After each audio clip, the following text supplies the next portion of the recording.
You're listening to Overhead Story Channel. Enjoy. It started with a story, not a metaphorical one. A literal story, the kind that disappears in 24 hours unless you save it. 2 days after Emily's company retreat, I was standing in our kitchen, bleary-eyed, waiting for the coffee maker to wheeze itself to life. The dog was still curled up on the couch, the sky outside just starting to turn gray-blue, and I had that familiar morning habit, phone in one hand, mug in the other, scrolling through mindless social media. That's when I saw it. Emily had posted a series of clips from the retreat, nothing unusual at first. A selfie with her co-workers by the lakeside, a slow pan of the fancy catered buffet, a boomerang of champagne flutes clinking. But the last one stopped me cold. It was a short video, grainy and chaotic with music pumping in the background. People were dancing, tipsy, maybe drunk, and in the middle of it was Emily. She was laughing, lips parted just slightly, holding a glass in one hand. The other hand? It was gripping Tyler's tie. Tyler, her boss. He looked way too comfortable. He was smiling down at her, and then, so casually I almost missed it, he leaned in and kissed her on the temple. Not a joke kiss. Not a haha this is awkward office banter kiss. It was the kind of kiss you don't give someone unless you've kissed them before. Familiar. Gentle. Like a ritual. And then came the moment that hollowed out my chest. Her free hand slipped under his blazer, fingers resting on his chest like they belonged there. I stared at the screen. Rewatched it. Paused it. Maybe I'm overthinking. Maybe it's just the camera angle. Maybe. No. You know that feeling when your body knows something before your mind can put it into words? Like every hair stands up, every muscle tenses, and your heart starts beating a half second behind the rest of you? That was me. I took a screenshot T. I saved the story. I watched it again with the sound off. Without the music distracting me, her face told a different story, softer, more in mate. She wasn't just having fun. She was somewhere else, emotionally, physically. With him. I didn't say anything right away. I set the phone down and stared at the fridge, pretending I didn't just watch my partner of 4 years fold into another man like it was second nature. My stomach tightened. She came downstairs a little while later wearing one of my old sweatshirts and humming like it was any other Tuesday. Morning, she said, brushing her fingers across my back as she reached for the coffee. You look like you didn't sleep. I didn't, I said, too flat. You posted something on your story last night. She didn't flinch. Just raised an eyebrow and sipped her coffee. I picked up my phone, opened the clip, and handed it to her. This one. She watched it. Didn't even blink. Then she laughed. Oh my God, are you serious right now? She said, still laughing like I'd shown her a cat meme. Jason, it was a joke. We were playing stupid dares. Someone dared me to grab Tyler's tie. We were dancing and he leaned in to make it funny. That's literally all it was. Come on. She set the phone on the counter and walked off, still chuckling to herself. You're being dramatic. I didn't move. I stared at the phone sitting face down on the granite, my jaw tense. Emily, I said, slower now. Why'd your hand go under his jacket? She paused in the doorway. Turned halfway. Seriously? Yeah. She rolled her eyes. You know what? I'm not doing this. Not over a stupid party video. And then she disappeared into the bathroom and shut the door. I stood there for a long time. Just processing. Not angry. Not yet. But something in me felt off, tilted. Like I had just seen a flash of something I wasn't supposed to catch. Something unplanned. Here's the thing, Emily's smart. Calculated. She doesn't post anything by accident. She curates her image carefully, always has. That story? That wasn't a misstep. That was a signal. Whether she knew it or not, it was a breadcrumb left out in the open. And I was supposed to ignore it. I sat down at the table, thumb brushing the edge of my coffee mug, mind spiraling. My first instinct was denial, tell myself I'm reading into it, that the kiss was innocent, that I've just been feeling insecure lately and this is my brain inventing stories. But it didn't feel invented. It felt like a warning. A few minutes later, she came out of the bathroom and breezed past me like nothing happened. I wanted to ask more, demand more, maybe, but my voice caught somewhere between my throat and my pride. Instead, I watched her grab her keys, mumble something about running errands, and walk out the front door. I sat there for an hour after she left. Didn't move. Didn't sip my coffee. Just stared at that same still frame on the video the exact moment Tyler kissed her and her fingers touched his chest. My mind kept trying to bargain with itself. Maybe it was a dare. Maybe it didn't mean anything. But here's what broke me, she didn't even apologize for how it looked. She didn't try to reassure me. She didn't say, I'm sorry, I didn't mean for it to come across that way. She laughed. She laughed at it. Brushed it off. Acted like my discomfort was an overreaction. Like I was imagining the in Macy I'd seen with my own eyes. That's when the fear started to calcify into something else. Something colder. Not rage, not yet, but a quiet realization that this wasn't a misunderstanding. It was a pattern. One I hadn't noticed forming until now. And it started with a story. A clip that lasted all of 5 seconds but managed to say more than hours of conversation ever could. She was already slipping away. Maybe she'd already left. And I had just seen the proof. That video didn't break me. Not exactly. It cracked something, sure, but what followed was worse. It opened a door I didn't know I had locked. A door behind which all the things I had filed away under probably nothing came rushing back like a flood. And suddenly everything made sense. Her late nights at work. The random meetings that kept popping up, always after hours, always unexplained. At first, I didn't question it. I wanted to be supportive. I told myself it was just the nature of her job. Tyler's been riding everyone hard, she'd say with a dramatic sigh. He's got the whole team stretched thin. So I'd nod, kiss her on the forehead, and tell her to take care of herself. Except she stopped asking for rides home around the same time. We used to carpool. Well, I'd drive her in the morning and pick her up after work. She always said it gave us more time together. But one day she texted me at noon, "Hey, don't worry about picking me up today. I have a late meeting." And just like that, the routine was gone. It became more frequent. "Don't worry about it. I'll Uber. Tyler's running us late again. Might be out past 10. And I believed it. I didn't like it, but I believed it or forced myself to. Because the alternative was suspecting the person I loved most of lying straight to my face. Then there was her perfume. She used to wear this light, flowery scent. I couldn't even tell you the brand, but it was her. That was the smell I associated with good mornings and soft hugs and date nights. But around the time her hours changed, her scent did too. Something heavier. Sharper. Almost spicy. When I asked her about it, she blinked like I had caught her off guard. "Oh," she said, fiddling with her purse. "It was a free sample I got. I didn't even notice." But she kept wearing it. For weeks. Another time, she mentioned a team-building weekend in Denver. A short retreat, just the women on the team, she said, for leadership training and bonding. I offered to help her pack, but she insisted she had it covered. What she didn't know was that I'd booked us a weekend getaway for that same stretch of time before she told me about Denver. I'd been planning it for a month. I even got non-refundable tickets. When I mentioned it, she flinched. "You didn't tell me," she said, all wide eyes and guilt. "I'm so sorry, babe. I can't cancel the retreat. Tyler's making it mandatory." I let it go. Because what else could I do? It wasn't until weeks later, when I was messing with the GPS in her car, trying to sync it with her phone again, that I noticed her recent location history. Not Denver. Not even close. Santa Barbara. And not just once. 2 locations over the weekend, a beachside resort and a wine bar downtown. I stared at the screen for a long time before I cleared it, hands shaking. I told myself maybe they changed locations last minute. Maybe they rerouted the retreat. Maybe I was just being paranoid. I'm not proud of how many lies I told myself. How many things I excused. How much silence I swallowed just to avoid conflict. But now, with the image of her pressed into Tyler's side, her hand beneath his jacket, his kiss planted casually on her temple, I couldn't unsee any of it. My brain started connecting dots like it was on fire. Her sudden interest in high heels again after years of preferring sneakers and boots. Her constant phone activity during dinner even when she wasn't texting. She said it was Slack messages. Work emails.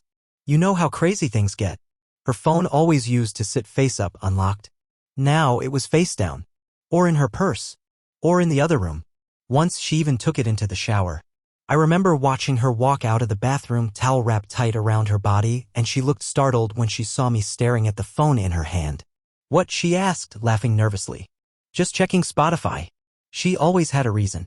And I always had just enough doubt in myself to buy it. Then there was the way she started using speakerphone less or not at all. When she took calls, she'd step into the bedroom and shut the door. I used to tease her about it. "Who are you hiding in there?" She'd smile and say, "Just trying not to disturb you." But now I wonder if she was trying not to let me hear him. Tyler. God, I used to like the guy. We'd met once, briefly, a company dinner. He seemed charming, professional. Maybe a little too smooth, but whatever. He shook my hand firmly, said, "You've got a real gem, Jason. Emily's one of the best." Yeah, I know. I thought back to the time I surprised her at her office, something I hadn't done in years. She looked startled when I showed up with lunch. Not happy startled. She introduced me to a couple coworkers, kept checking her phone, and then said she couldn't stay long. Back-to-back meetings. I ate alone that day in the building's cafe. She texted me later saying she was sorry that the day had gotten away from her, that she loved me. She always said she loved me, even when it started feeling more like punctuation than a promise. The worst part? I still wanted to believe her. I kept hoping I was wrong, that I was being jealous or irrational, that I was just too in my head. I even Googled how to stop overthinking in relationships. Read entire Reddit threads. Tried meditating. But my gut was louder than any coping technique. It was like someone had left a trail of crumbs and only now was I willing to follow them, and they all led back to her and him. I thought about the photo from her retreat again. That small, damning video clip. Her posture. The comfort. The way they moved together. The kind of *Macy you can't fake in a 2-second video. And the way she brushed it off like I was the crazy one. Like I had imagined it. But I hadn't.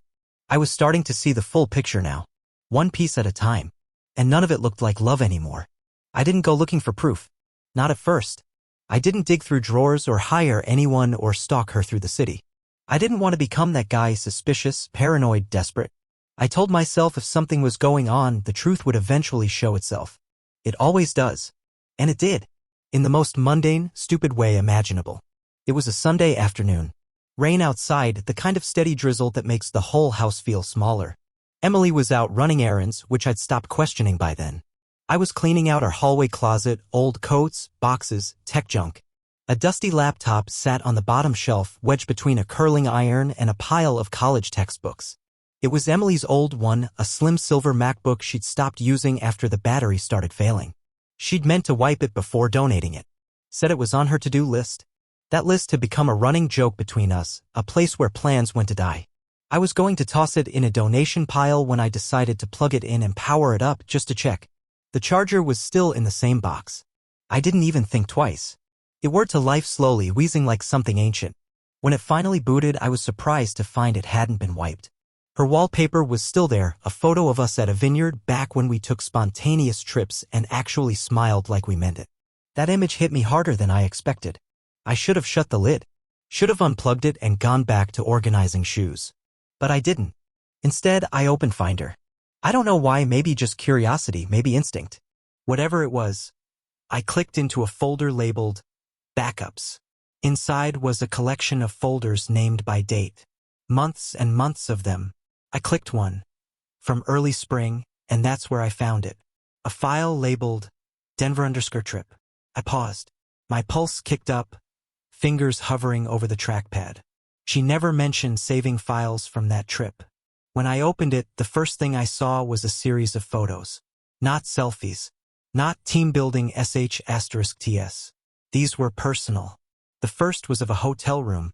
Dim lighting, champagne on the nightstand, rose petals scattered across a duvet. Not exactly a corporate retreat vibe. Next photo. A pair of sandals, her favorite gold ones, kicked off beside a room service tray. 2 glasses, 2 plates, 1 untouched steak. Then a mirror selfie. She was holding her phone, slightly turned toward a man sitting behind her on the bed. Tyler. You couldn't see his whole face. Just enough. His shirt was unbuttoned, his eyes half-lidded. Her expression was soft. Familiar. Her arms stretched out behind her, holding his hand like it was the most natural thing in the world.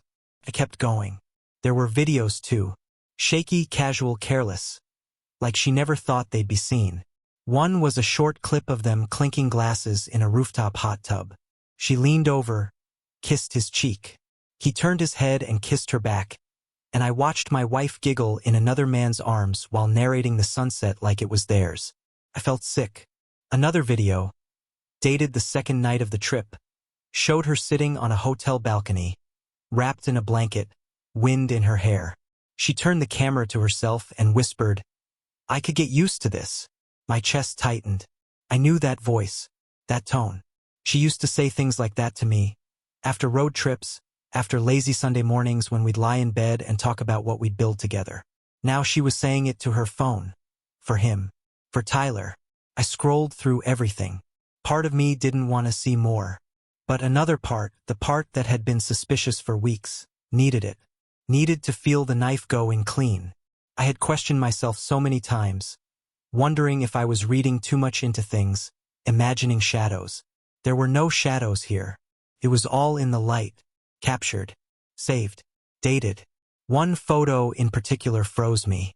She was curled up in a hotel bathrobe, holding a glass of wine, with Tyler's legs visible on the couch behind her.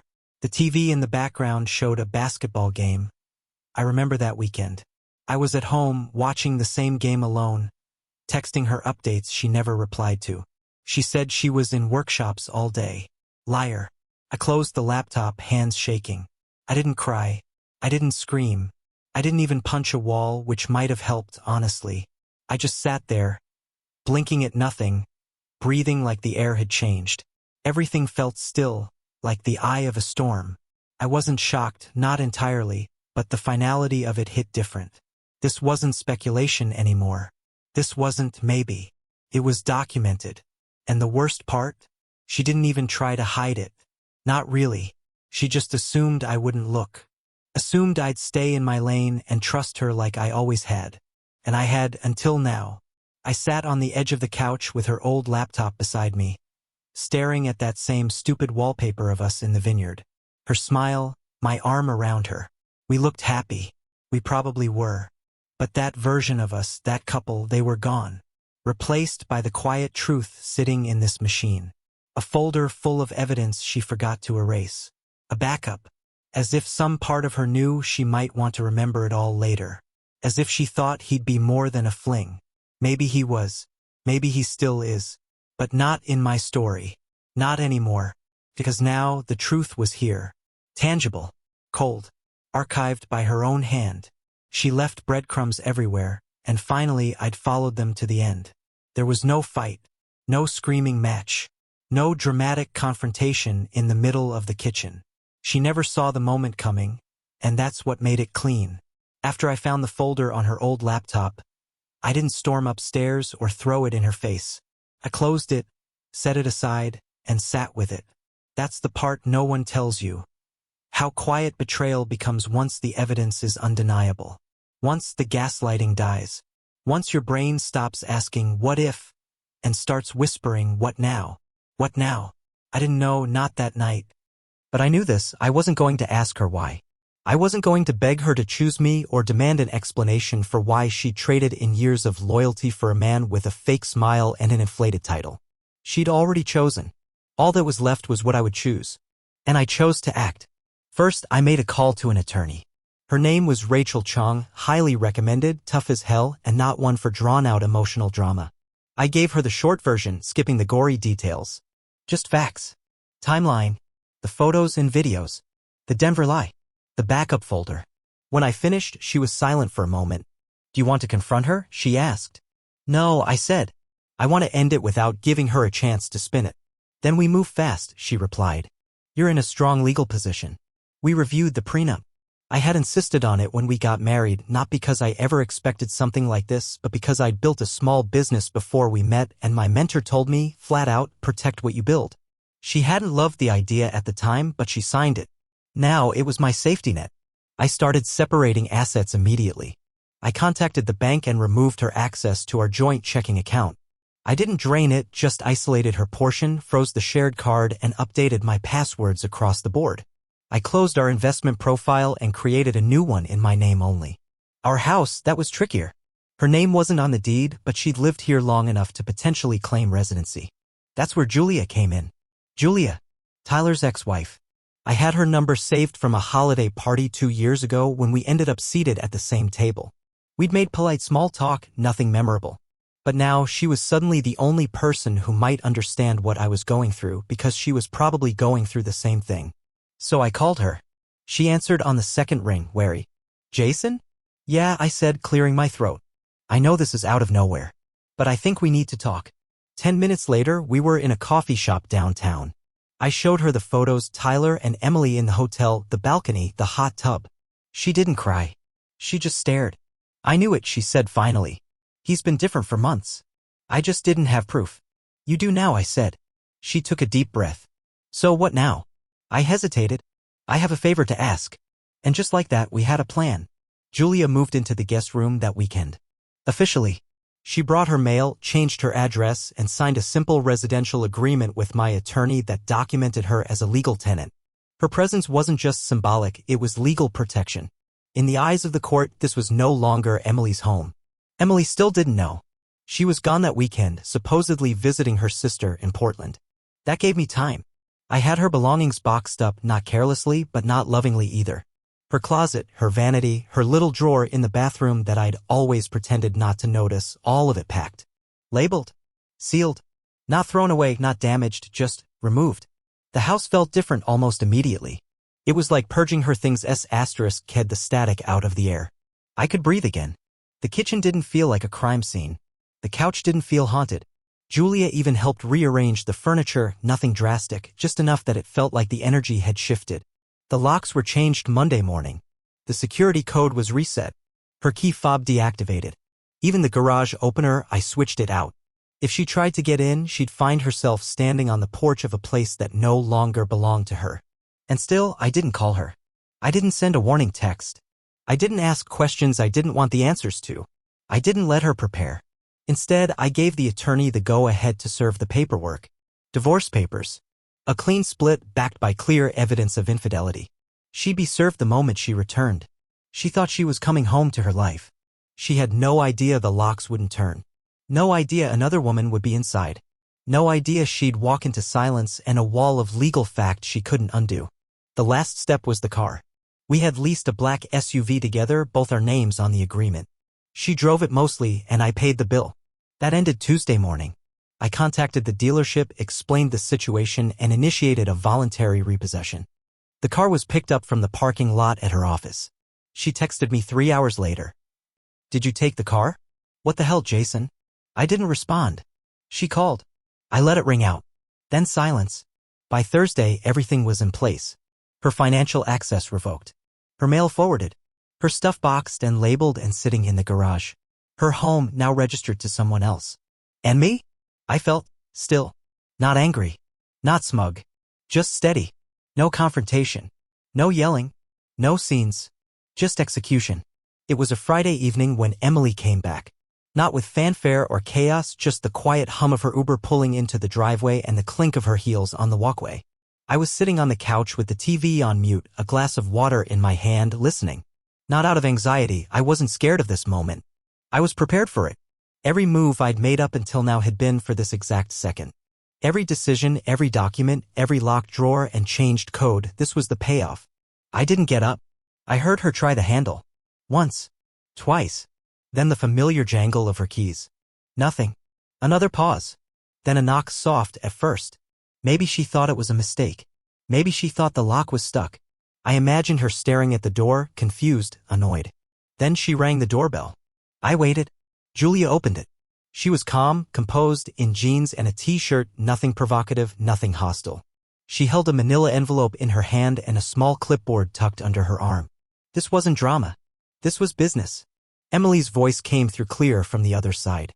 "Hi, what are you doing here?" Julia didn't raise her voice. "I'm living here." Emily laughed, confused. "You're what?" "Legally," Julia added. "I'm a registered tenant. As of last Saturday." I stood just around the corner, listening. Emily's tone shifted, less amused now. "Where's Jason?" "He's inside," Julia said. "But before you ask anything else, you can't come in." "Excuse me." Emily snapped. "This house is no longer your legal residence," Julia continued, holding out the envelope. "You've been served. Divorce proceedings have *N. Also included is documentation of the property transfer, itemization of removed possessions, and a notice of trespass warning." "You've got to be kidding me," Emily said. Her voice cracked halfway through the sentence. "What are you even talking about?" "I don't think you want to make a scene," Julia said, quieter. "I'm just the messenger. But everything in that envelope is legal, including the restraining clause." Restraining clause. That part had been Rachel's idea, a temporary protective order attached to the property tied to residency changes. It wasn't aggressive. It just meant she couldn't come inside or remove anything without written permission and supervision. I heard her try to push past Julia and the door slammed shut before she could. She rang the bell again. Knocked. Called my name. "Jason," she shouted. "Are you serious right now? You're letting her do this? This is our house." I walked to the foyer slowly, every step feeling surreal, like I was floating behind the moment instead of inside it. I opened the inner door, keeping the deadbolt in place. The glass between us was thin, but it may as well have been a wall. She looked wrecked. Not tear-streaked or disheveled, just rattled. Like someone who stepped out of her life for a minute and came back to find it sealed shut. Jason, she breathed, voice trembling. What is this? This, I said, is the result of your choices. She blinked. You're really doing this? I already did. She looked at the envelope again, flipping through the pages. A restraining clause? You changed the locks? You moved someone else into our house? Not someone else, I said. Tyler's ex-wife. The one you helped him cheat on. That hit her. Hard. She swallowed, struggling for words. You don't understand. I didn't. I never. Emily, I said, cutting her off. Stop. She froze. I don't want your explanations, I continued. I've already seen everything. The folder. The photos. The videos. I know where you really were during the Denver trip. I know what you've been doing for months. You don't need to perform anymore. She stepped back like I'd slapped her. Her mouth opened, but nothing came out. The house is legally under my sole ownership, I added. Your name isn't on the title and you haven't paid a dime toward the mortgage in over a year. Julia's residency is documented. Your access is revoked. Your belongings are in the garage, boxed, cataloged, untouched. You boxed my stuff, she whispered. I didn't donate anything, I said, shrugging. Figured I'd give you the dignity of sorting through your own past. She gripped the envelope tighter, eyes darting across the porch like she didn't know where to aim her anger. Then she reached for her phone. Who are you calling? I asked. She stopped. Didn't answer. Police? I offered. Go ahead. They'll confirm you're trespassing. And that everything you're holding is legal. This isn't personal anymore. It's documented. She looked down at the papers in her hands like they were foreign. You didn't even talk to me. I didn't need to, I said. Talking would have given you time to spin it. To lie again. This way? It's clean. For a few seconds, she didn't move.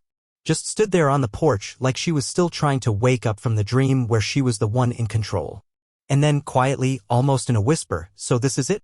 I nodded. She stepped backward, slowly, still holding the envelope like it might burn her fingers. I'll be back for my things, she said. You can't keep me from those. You'll get one supervised visit, I replied. By appointment. Everything else is already out of your hands. She looked at me for a long moment, maybe hoping I'd flinch, maybe hoping I'd break character and ask her to stay. But I didn't. I couldn't. Her shoulders sagged. She turned and walked down the path toward the sidewalk. Not dramatic. Not tearful. Just small. Like someone who expected a battlefield and instead found herself standing in the aftermath of a war she'd already lost. And me? I closed the door. Locked it. And for the first time in months, I didn't feel like I had something to protect. The house was still. Quiet. Mine again. Not hers.